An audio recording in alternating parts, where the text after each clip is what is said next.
Hello everyone. Delhi public elementary school के podcast episode 2 में आप सभी का स्वागत है।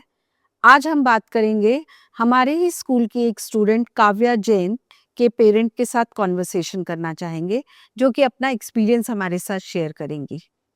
Welcome ma'am, this is Nilpa Jain, mother of Kavya Jain. स्वागत है मैम आपका। Thank you. मैं आपसे जानना चाहूंगी मैम कि कब आपने काव्या का एडमिशन इस स्कूल में कराया? आपने कैसे सोचा, कैसे माइंड मेकअप करा कि मैं उसका एडमिशन यहाँ करवाऊँ? काव्या का एडमिशन जब करवाया था, she was in class first. मेरे एक्सपेक्टेशंस के हिसाब से एक बड़ा सा स्कूल का कैंपस होना चाहिए, बिकॉज एक छोटे कैंपस से जब स्कूल खत्म होने के बाद जब बच्चा यूनिवर्सिटी लेवल पर जाता है and where there she sees a big huge campus, एकदम बच्चे में घबराहट से हो जाती है। अरे बाप रे, इतने बड़े स्कूल में हम कैसे करेंगे, इतने बड़े यूनिवर्सिटी में कैसे करूंगी। ऑलरेडी एक बड़े कैंपस से निकल कर जब जा रहे हैं तो child is already confident. Second thing was spoken English. Ma'am, मैंने देखा है इंग्लिश मीडियम स्कूल से निकल कर भी बहुत से बच्चे, बहुत सारे 90% I can say they are not able to speak in English fluently.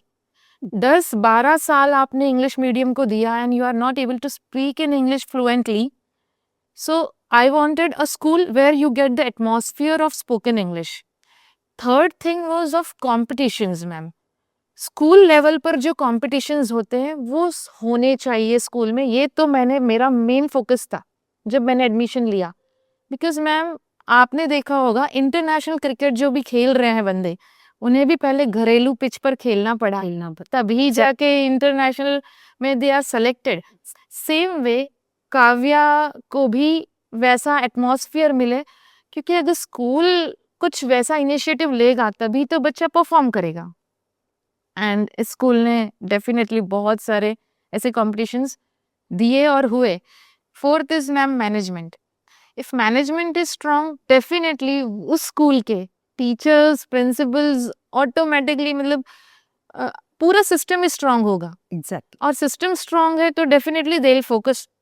पूरा सिस्टम कहाँ फोकस करेगा? Definitely they will be focusing on the students, on the development of the student. So that was my fourth concern.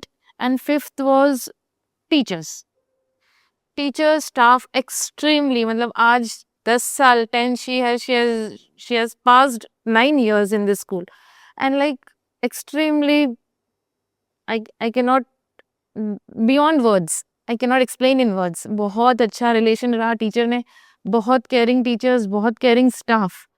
So ma'am, मैं ये पूछना चाहूंगी आपसे कि आपने फर्स्ट में एडमिशन कराया काव्या का, और now she is in 10th standard. So we are up to your expectation levels? Mostly because ma'am, जो मैंने एक्सपेक्टेशंस था कि काव्या को ग्रूम करना है, and she has groomed, specially I give special thanks to Reshma ma'am. उन्होंने उस टैलेंट को पहचाना। ओके। और यहाँ पे पहले तो इस स्टेज पर मौका दिया in the school, in Delhi public elementary school. She gave lot of chances के इतने सारे कॉम्पिटिशन्स परफॉर्म हुए, और उसके बाद she gave chance on big stages. If I give example of the stages, Abhay Prashal stage, there Kavya performed well with other students. I'm not just talking about Kavya, because I've seen other students, although they were performing so well. The things are there uploaded on YouTube still. You can see those things. And then there was in Lata Mangeshkar Auditorium, she got a chance in Delhi College. It's a big platform. She got a chance in many of the Sahodayas competition. Inter-school competition थे, बहुत सारे school, 20, 30, sometimes 50 schools are participating. Their child is speaking, performing fearlessly. I was stunned to watch all the performances, and I'm thankful, I'm grateful to principal ma'am, to each and every staff. It's not just contribution of the principal ma'am, but her staff ने जो contribute किया है behind the scene. Behind this, yes. So I'm thankful. Thank you is a very small word. अब जैसे आपने काव्या को इस level तक देख लिया है, क्या आपको लगा कि एकेडमिक और extra co-curricular activities school is able to manage both the thing? School is managing very well. Academics, so it's beyond my expectation, I can say, because academics में जो भी मैं copies देखती हूँ, and I see copies of other school also. I don't want to take the name, but I see the copies of other school also. The length of the answer which I see in Kavya's copy, फिर जो checking के लिए जो particularly we get the message के on this particular day this book will be checked, this things will be done, this test is there, daily updates we are getting कि tomorrow is this test और day after tomorrow is this test, be prepared. So we are also like, बच्चों का कुछ हो रहा है school में, बच्चे को हम भी बोल रहे हैं कि आपका टेस्ट है, आपने प्रिपेयर करा या नहीं करा. यस. सो एकेडमिकली तो हुआ ही है मैम. कॉम्पिटिशन्स में मैं कहना चाहूँगी कि सारे कॉम्पिटिशन्स, आर्ट एंड क्राफ्ट को भी ग्रूम करा है, डांस को भी ग्रूम करा है, स्पोर्ट्स को भी ग्रूम करा है ma'am. And then elocution, shlokas में अगर हम जाएं तो हमारे जो संस्कृति है हिंदुइज्म, उसको भी ग्रूम किया है. स्कूल में स्मार्ट क्लासेस, लैब्स, स्पोर्ट्स, मील फैसिलिटीज सब कुछ है.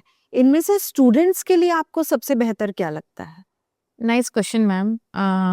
एक्चुअली आज हम देखें तो पूरा वर्ल्ड टेक्नोलॉजिकली ग्रो हो चुका है. And all the students they are now dependent on smartphone और टैबलेट्स और व्हाटएवर स्मार्ट क्लासेस. तो स्कूल में वो होना बहुत ज़रूरी है. अगर वो स्कूल में नहीं है, suppose any school doesn't have that, और वो बच्चा उस स्कूल से जब बाहर जाता है तो suddenly there is a fear in that child.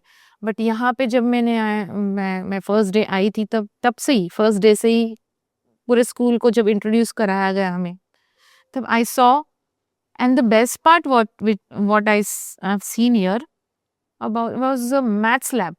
Okay. There was a maths lab because fraction बच्चे को एक्सप्लेन करना और फ्रैक्शन बच्चों को एग्जैक्टली प्रैक्टिकली दिखाना कि this is 1 part, this is half part, this is quarter, वो चीज़ देखी मैंने. एंड आई वाज लाइक, अब तो मुझे एडमिशन यही लेना है. बिकॉज मैथ्स हमेशा हमें लगता है कि सिर्फ सॉल्व करना है, बट मैथ्स का कहीं कहीं बहुत सारा नॉलेज जो है वो प्रैक्टिकल चीज़ों में होता है. और प्रैक्टिकल के लिए यहाँ पे एक प्रॉपर लैब बना हुआ है. I saw lab for social science. So that we have not seen when we were studying during our time.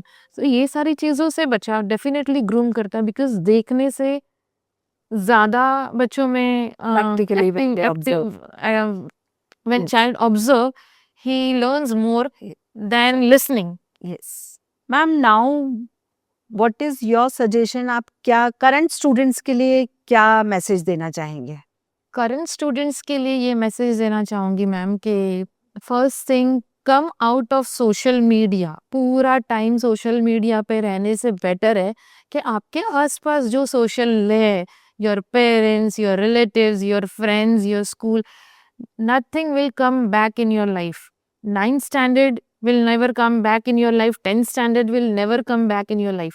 So presently what you are living, live that fully. And respect, always respect your parents, your teachers, your studies, your whatever you are getting in your life, grantedly या easily, whatever you are getting, just respect से ही आप आगे बढ़ोगे. And thank you, you are the future of our country, so all the best to you. Parents का perspective हम लोगों के लिए बहुत इंपॉर्टेंस रखता है, क्योंकि ऐसे फीडबैक हमें मोटिवेट करते हैं कि हम सही दिशा में आगे बढ़ रहे हैं. Thank you so much for listening us.